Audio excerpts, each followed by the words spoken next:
ಎಲ್ರಿಗೂ ನಮಸ್ಕಾರ. ನಮ್ಮನೆ ಅಡುಗೆ ಚಾನೆಲ್ಗೆ ನಿಮ್ಮೆಲ್ರಿಗೂ ಸ್ವಾಗತ. ಇವತ್ತಿನ ರೆಸಿಪಿದಲ್ಲಿ ಸಾಮೆ ಉಪ್ಪಿಟ್ಟು ಅಂದರೆ ಸಿರಿಧಾನ್ಯಗಳ ಉಪ್ಪಿಟ್ಟು. ಅದರಲ್ಲಿ ಸಿರಿಧಾನ್ಯದಲ್ಲಿ ಸಾಮೆ ಅನ್ನೋದು ತುಂಬ ಪೌಷ್ಟಿಕಾಂಶ ಹೊಂದಿರೋ ಅಂಥ ಸಾಮೆ. ಮತ್ತು ಇಲ್ಲಿ ನಾನು ಉಪ್ಪಿಟ್ಟು ತುಂಬ ಸಿಂಪಲ್ಲಾಗಿ ಹಾಗೆ ಸಖತ್ ಟೇಸ್ಟಿಯಾಗಿ ಹೇಗೆ ಮಾಡೋದು ಅಂತ ನೋಡೋದಕ್ಕೆ ಮುಂಚೆ ಫ್ರೆಂಡ್ಸ್, ನನ್ನ ಚಾನಲ್ಲು ಯಾರೆಲ್ಲ ನೋಡ್ತಾ ಇದ್ದೀರಾ ಪ್ಲೀಸ್ ಸಬ್ಸ್ಕ್ರೈಬ್ ಮಾಡ್ಕೊಳ್ಳಿ. ಹಾಗೆ ನನ್ನ ರೆಸಿಪಿ ಇಷ್ಟ ಆದರೆ ಒಂದು ಲೈಕ್ ಮಾಡಿ. ನೀವು ಮನೇಲಿ ಟ್ರೈ ಮಾಡಿ ಹೆಂಗೆ ಬಂದಿದೆ ಅಂತ ಕಮೆಂಟ್ ಮಾಡಿ. ಫ್ರೆಂಡ್ಸ್ ಪ್ಲೀಸ್, ನಿಮ್ಮ ಸಪೋರ್ಟ್ ನನಗೆ ತುಂಬ ಇಂಪಾರ್ಟೆಂಟು. ಪ್ಲೀಸ್ ಸಪೋರ್ಟ್ ಮಾಡಿ.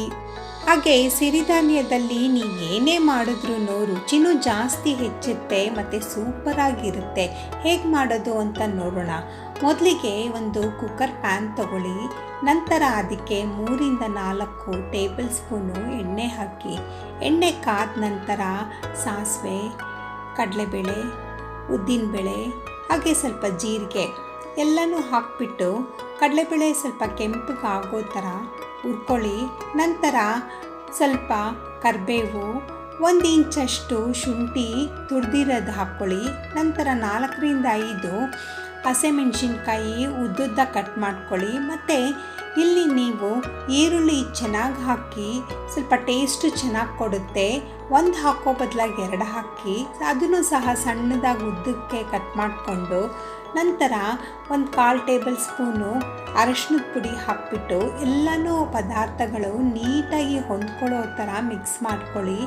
ಆಮೇಲೆ 2 ಟೊಮೆಟೊ ಅದನ್ನು ಸಹ ಮೀಡಿಯಮ್ ಸೈಜಲ್ಲಿ ಕಟ್ ಮಾಡಿಕೊಂಡು ಕ್ಲೀನಾಗಿ ಸಾಫ್ಟ್ ಆಗೋ ಥರ ಫ್ರೈ ಮಾಡ್ಕೊಳ್ಳಿ. ಇಲ್ಲಿ ನಾನು ತರಕಾರಿ ಏನೇನು ಹಾಕ್ತಾಯಿದ್ದೀನಿ ಅಂದರೆ ಕಾಲಿಫ್ಲವರು, ಕ್ಯಾರೆಟು, ಬದನೆಕಾಯಿ, ಒಂದು ಸ್ವಲ್ಪ ಆಲೂಗಡ್ಡೆ, ನಿಮ್ಮ ಮನೆಗೆ ಏನು ತರಕಾರಿ ಇದೆ ಅದನ್ನೇ ಹಾಕಿ ನಂತರ ರುಚಿಗೆ ತಕ್ಕಷ್ಟು ಉಪ್ಪು ಹಾಕ್ಬಿಟ್ಟು ಎಲ್ಲನೂ ಹೊಂದ್ಕೊಳ್ಳೋ ಥರ ನೀಟಾಗಿ ಮಿಕ್ಸ್ ಮಾಡ್ಕೊಳ್ಳಿ. ಲಿಡ್ ಮುಚ್ಚಿ ಒಂದು 5 ನಿಮಿಷ ಒಗ್ಗರಣೆದಲ್ಲೇ ಬೇಯೋದಕ್ಕೆ ಬಿಡಿ ತರಕಾರಿ. ಮತ್ತು ಇಲ್ಲಿ ನಾನು ಸಾಮೆ ರಾತ್ರಿನೇ ನೆನೆಸಿಟ್ಕೊಂಡಿದ್ದೀನಿ. ನೀವು ಯಾವುದೇ ಸಿರಿಧಾನ್ಯದಲ್ಲಿ ಏನೇ ಪದಾರ್ಥ ಮಾಡಬೇಕಂದ್ರೂ ಒಂದಿನ ಮುಂಚೆ ನೆನೆಸಿಟ್ಕೊಂಡು ಮಾಡ್ಕೊಳ್ಳಿ. ಆವಾಗ ನೀಟಾಗಿ ಒಳಗಿಂದ ಕ್ಲೀನಾಗಿ ಕುಕ್ ಆಗಿರುತ್ತೆ.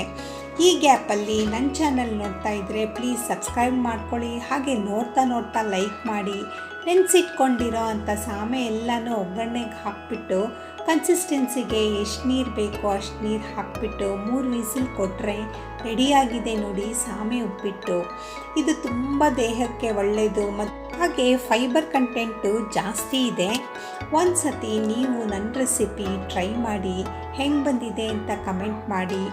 ಫ್ರೆಂಡ್ಸ್, ನನ್ನ ಮೆಥಡು ನೀವು ರವೆ ಹಾಕಿ ಕೂಡ ಮಾಡ್ಬೋದು, ಅದನ್ನು ತುಂಬ ಚೆನ್ನಾಗಿ ಬರುತ್ತೆ.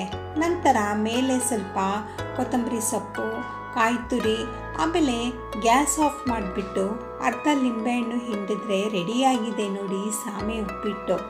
ಒಂದು ಸತಿ ನೀವು ಟ್ರೈ ಮಾಡಲೇಬೇಕಂತ ರೆಸಿಪಿ ಇದು. ನೋಡಿ ಫ್ರೆಂಡ್ಸ್, ಹೆಂಗೆ ಬಂದಿದೆ ಅಂತ ಕಮೆಂಟ್ ಮಾಡಿ. ಮತ್ತು ನನ್ನ ರೆಸಿಪಿ ಎಲ್ಲ ನಿಮಗಿಷ್ಟ ಆದರೆ ಒಂದು ಲೈಕ್ ಮಾಡಿ. ಪ್ಲೀಸ್ ಸಬ್ಸ್ಕ್ರೈಬ್ ಮಾಡ್ಕೊಳ್ಳಿ. ನನ್ನ ಚಾನಲ್ನ ಸಪೋರ್ಟ್ ಮಾಡಿ. ಹಾಗೆ ಹೊಸ ಯೂಟ್ಯೂಬರ್ಸ್ನ ಬೆಳೆಸಿ ಉಳಿಸಿ. Thank you.